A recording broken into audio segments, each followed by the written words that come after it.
DC Multiverse! Fresh from the bowels of the dark multiverse comes Speed Metal, Wally West, Garrick, Wallace West, and Barry Allan. And let me tell you, these versions of the characters are based off of images that, I could probably count the number of panels that they existed on like 2 hands. Maybe 2 hands and a foot.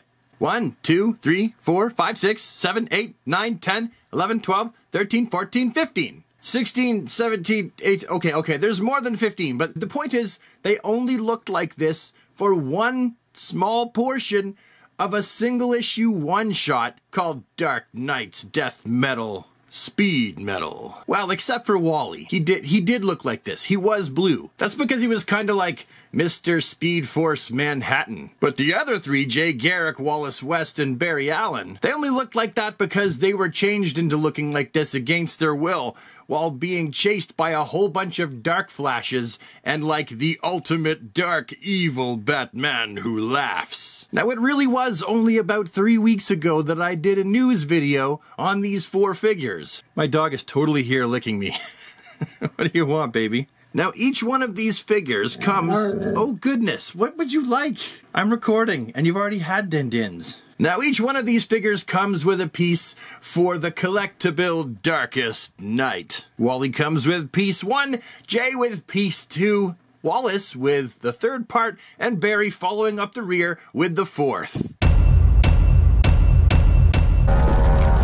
Here he is all put together. We will have a look at him at the end of the video. Each one of these figures also each comes with, of course, a trading card, an action figure stand, and various lightning accessories. Here, let's look at them all individually, starting with Wally West. As you can see, here's Wally with his trading card, his action figure stand, and his lightning accessories, as well as the pieces for the collectible Darkest Night Batman. The lightning accessories are exactly the same as the ones that came with Reverse Flash, as well as the regular Flash, and they plug in with those holes in the side. I've never been super fond of that, but I really am fond of Wally West. The color scheme for Wally is really, really well done. I like the darker and lighter blue. They both seem as comic accurate as they would need to be as far as I'm concerned. He is built on the exact same body buck as the previous Wally West. He is literally just a repaint. I will say the face for mine is a little sloppy. And I know that up close, the edges, the paint lines on the mask are not always going to be perfect. The naked eye doesn't usually see what a zoomed in picture can, but you'll notice that my eyes and lips and the little atomic symbol on his forehead are all over to the left. Or his right. Our left. That's not cool, bruh. That's the figure that I was the most excited about, and he looks kinda wonky. Also, the little lightning bolt symbol on Wally's chest is kinda not properly glued in place. All in all, this figure looks cool. It certainly probably doesn't usually turn out like this, but this one in particular I feel just a little bit let down of. But do you want to see something really cool? Here he is in the Mobius chair.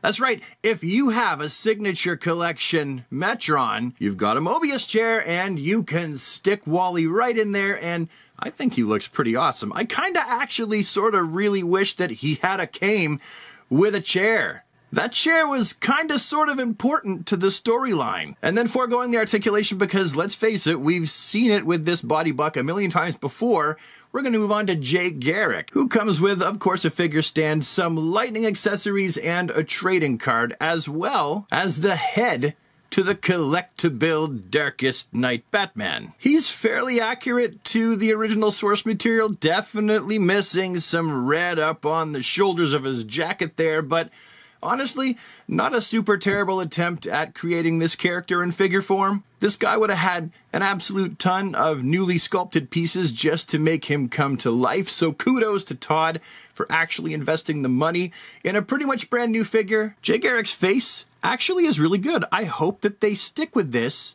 with the regular gold label release that I am hypothetically assuming and hoping that they release at some point. And the paint applications on mine are actually pretty good, except for the yellow. That's a little bit smudgy. It looks more like he put it on with his hands like war paint. But the figure looks friggin' cool. I really, really like what they did here. I mean, this is not obviously my favorite look for Jay Garrick. I want a regular Jay Garrick, just like everybody else, before I want any kind of a variant. But, you know, I think they did a pretty good job. It is kind of strange that underneath that bowl, he's bald. Yet in the source material, he had hair. But again, it's forgivable considering there's so much newly sculpted detail. The feet, the calf armor, the knee pads, the pants, the chain around his waist, the jacket, the shirt, the gloves, the Batman-style gauntlets, the helmet, the face, everything here is all pretty much brand new. Which means he gets an articulation segment. The head sculpt. Ooh, that is better than I thought it was going to be. I didn't think it was going to be that good. Impressed. Now we have the rounded hinge. Obviously inside there you can see that little socket. And that is, yeah, that's all well enough indeed. Bicep swivel. Double jointed elbows. You know I'm going to check those because I always do. Very good. Rounded wrist ball hinge. Does, you know, the usual thing that they're going to do. Torso articulation and waist together. That's pretty movable. What does the torso do on its own? Yeah, that could be a lot worse. We have down here the oh, did you hear that? Okay, so we have a McFarlane clicky groin. They don't always click quite like that. Does he have much of this? Not very much. Oh, piss. We have the knees being double jointed.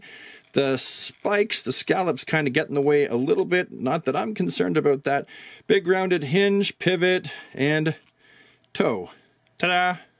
Pretty cool. And as I said, it also gives me hope that we will indeed see a regular release. And now we've got Wallace West, who, like everybody else in this wave, comes with a figure base, a trading card, and some lightning bolt accessories, as well as the body for the collect-to-build Darkest Night. He was the new 52's replacement for Wally West, only fans were like, what? What? Where's Wally? Can't they both exist? And now they both exist. Thanks, Rebirth. This figure, if I'm being honest, is probably my favorite out of the four. His suit is the most superhero-y. And if I'm being honest, I mean, as well, you could probably just recolor the white yellow and you would have a really cool-looking Flash character. I mean, you could just, that could be a regular Flash suit. It doesn't scream Dark Knight's death metal. This is just a great costume design in general. And Wallace's face is not that bad. The sculpt is good. I think it's neat that he's got the two hairlines. I would just say that the lips are painted weird. Like, that's not right. But what it loses in lips, it definitely makes up for it in the fact that this is like a really neat kind of plastic they've used. It's kind of translucent-y. Same thing here. It's not completely see-through, but some light does make its way through. I like that. I love this belt design. This whole figure, the design of this whole guy is just really great. And there's some fantastic texturing on the body of this guy's suit as well. And all of the line work is just fabulous. For the look of his boots, they did a good job designing these as well. You know, for a suit that only had such a short stay, I really kind of hope that we see it again at some time. I will say, though, this kind of sucks.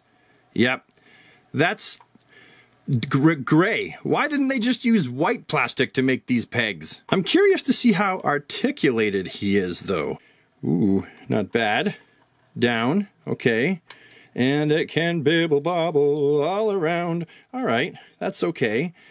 We have hinge. We have the rounded socket. We have the elbows that are double jointed. We have the rounded hinge in the fists. Do people actually really want to see me show exactly how much articulation can be used from these points? Because some of them I just feel like people don't really care that much, while others I just do because it's force of habit. But the torso is always one that I care about, as well as the head and the waist. And I also tend to care about the elbows. Down here, yep, that's what he's got. And does he have any of that? Well, a little. Not too much. And by not too much, not much at all. Anywho, but just like the rest of McFarlane's figs, I mean, they are pretty articulated. These knees, well, that's what they get. They crunch up nicely. And the ankles, although we can't see the ugly round hinge, what does that mean for articulation? Well, the flaps do kind of get in the way, but not as far as the side to side. They really don't get in the way of that. And of course we have a toe. Wow, that goes straight up. And now let's look at the final figure, Barry Allan, who also comes with a trading card, some lightning accessories, and an action figure base. And this time he comes with both of the legs from the collect-to-build Darkest Night. This is definitely not a great look for Barry, but also definitely a very interesting suit. I think that this is the most death metal looking of the Flash variant suits from that issue. Like, the whole suit just looks like it's made out of leather. And I certainly wonder how he can hear. I wonder if he has the same problem that Keaton had, unable to hear in that cowl. But it is a very cool looking figure, no doubt indeed anyway, and the face sculpt, I'm kind of in the middle.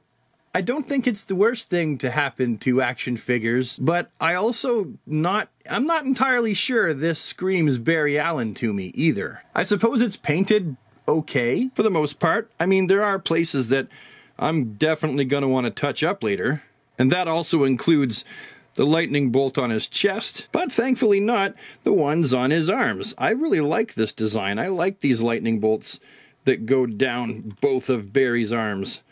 I think that this is a really neat looking design. And I just love not only the leathery texture of the suit, but the lines, these panels that continue all down the front and the side. I wonder if there was stretchy material behind these.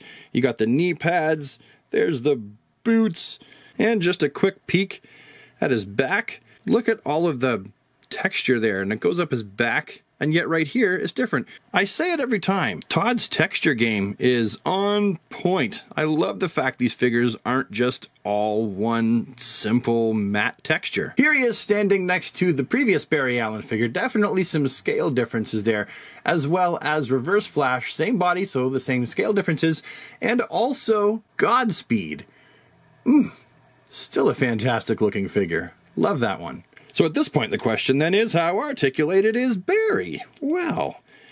Ooh, he has the most articulated of the torsos. Absolutely, out of all of them. Definitely impressed. And the waist moves the easiest as well. The head, no more, no less than the previous characters. That's pretty good. Of course, rounded hinge, the socket, the double jointed elbows that crunch up just fine. We got here the rounded hinge in the wrist, very noticeable, very ugly. Down here, this is what we got, and it does not much of that, but of course, the same as the rest of the figures, still gets a pretty good range of motion as it clicks into place. The knee joints, double jointed, crunch up quite swimmingly, and we have the same as the rest, the rounded hinge, pivot, and toe-ticulation. Okay, and it's finally here. Now we can take a look at the collect-to-build Darkest Night Batman. As stated, this would be the final form of the Batman Who Laughs. Here we have all three of the different versions of the Batman Who Laughs together. Those of you who were fans of Batman Dark Knight's Metal and Death Metal and read the entire saga, saw it through to its end, will likely be fans of this figure because it's a pretty decent representation of Batman in this form. Something that's really kind of fun about this figure as well is the fact that it's actually translucent. I like the fact that some light actually escapes through this figure's torso. And I'm actually just going to leave this light right here off to the side because it really helps bring out all the details on this figure. There's so much detail on this guy. And as much as I would have liked to see this guy painted in that really dark matte black, I get why he went with this kind of purpley, oily, tarish looking, translucent purple. Because this does have to translate into a cool looking collectible, something that is going to look good on a shelf. And this really looks something special. And of course, we're going to have a little peekaroo at how articulated he is. He's actually, you'll find, a lot more articulated and a lot less articulated in some ways. Like, I would expect for some reason these arms to be able to go up further, but they just do a T-pose. I found that surprising. However, he does get the 360 bicep swivel. Obviously, he has the rounded hinge. He's got, as you can see, the double jointed elbows. And yeah, that's actually pretty good. Got the rounded hinge in the wrist, and that's very articulated.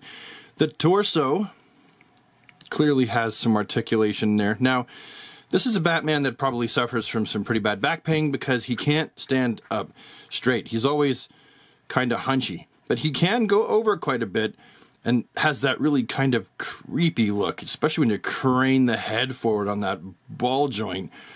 Just has that really kind of creepy look. I like that a lot, actually. There's actually articulation, as you probably noticed by now, in his jaw. So you can have that mouth open, you can have it closed. Then also down here in the waist, there is articulation. It'll go 360, and it's okay when you combine that with the rest of the torso. That's not that bad. A lot of downward crunch, but not a lot of backward crunch. And then, of course, we have it down here below the belt, and that is actually fairly articulated. Goes back. There's not really much that hinders it. Out in a complete splats. And then you've got his knees. Now, the knees, I do wish that he could stand up straight, but that's the straightest you can get his legs to go. So I do wish that, yeah, he could have a straight leg, but at any rate, they are double jointed and they crunch up nicely. He doesn't, oh, wait a minute, he does have actually, this is what I was hoping right here. This is what, when I talk about that articulation, you know, the appropriation, like what would be a thigh cut that McFarlane does, this is what they should all get this right here. See how articulated this is? That's what they should all be able to get. I'd like to see that implemented properly with all of the rest of his figures. And then we have this rounded hinge right here that is also a pivot with toe articulation.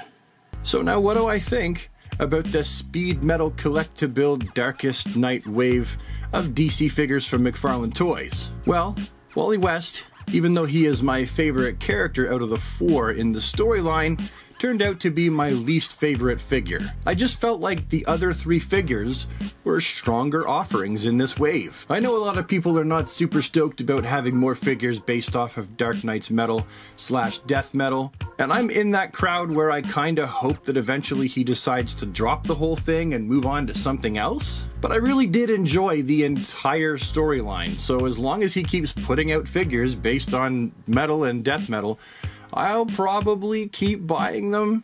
My favorite of the lot was Wallace West. After that comes Garrick, with Barry Allan being just a little bit ahead of Wally. And I love the collect-to-build. I just really like this figure a lot. Anyway, that's my story and I'm sticking to it. Hopefully you found this video to be an interesting, useful, insightful waste of time for the day, and if you did, that's fantastic.